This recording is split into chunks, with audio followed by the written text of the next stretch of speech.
concerning the succession politics of the Luo community. And I want to send a stance warning to whoever wants to merge and to emerge to succeed Raila Odinga. You might be thinking right, but you are thinking at the wrong time. I want to tell you that there is no farmer who believes on an egg so that the egg can grow in the morning to wake you up. You are still at what we call the hatchery stage. You are still at the incubation stage. You are still not worthy to be a cock to crows in the morning to awaken the Luos. I want to tell you that kingpinship can never be inherited through a betrayal track. You can never be used by a community to divide your community, to betray against your community, so that you arise to the kingpin. It is not as easy task as you might perceive it. And I want to challenge you to go back to your political drawing board. The likes of our brother Kidero, I want you to understand politics. The likes of Ochanda, I want you to understand politics. Might be you are not understanding politics. You must be in the position of fighting for your community, for you to be appointed the kingpin of that community. You have not even reached a stage of uniting the people of your county, of uniting the people of your sub-county, and you want to talk about the issues pertaining the community. Therefore, I want to tell you, it is not that easy for Raila Odinga to rise to that position. Raila started fighting for the community as a fraternity.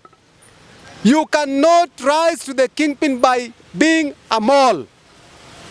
And I want to tell you, the enemy is understanding you more than you understand yourself. You might be understanding that you want to inherit the kingpinship of Raila Odinga, but the enemy is really strategizing to weaken you, so that when you shall be needed, you shall have already been killed politically. I want to tell you, my brother Kidero, you ought to go and sit down and reason with yourself. You would really be at a very good point of taking over from Raila, but you have gone astray. You have lost the track.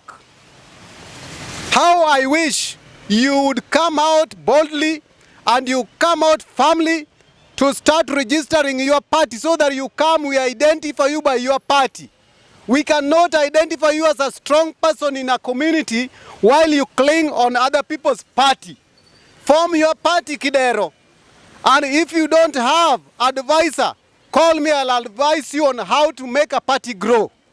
You cannot fight with Raila, who has formed a party, that has grown to the national level, and you come through independent ticket and you want to be a kingpin. Never. Impossible. That is impossible. Impossible. That is impossible. And you guys learn to differentiate between money and politics. We don't grow politically strong only on financial aspects. Exactly. We grow politically strong when you have got a complete backup of the community. Yes.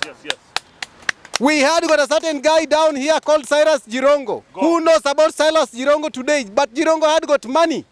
So political growth is not solely and completely and utterly on finances. Right. I want you to go and study what is called political strategy and political knowledge, so that you come back and inherit from Raila after you shall have understood. You are still at the point of understanding money.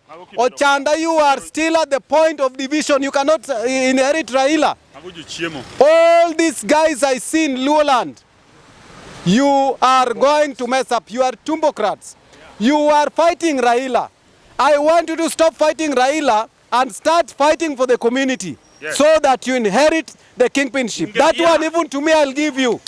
You can never be a kingpin by fighting a king.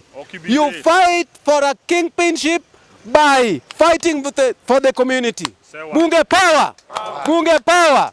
And if you are joking, I will talk to Raila Amolo Odinga. If you are weak, the way I'm seeing you, I will tell Raila to anoint me the king of Luo Kingpin. Bunge power! Bunge power!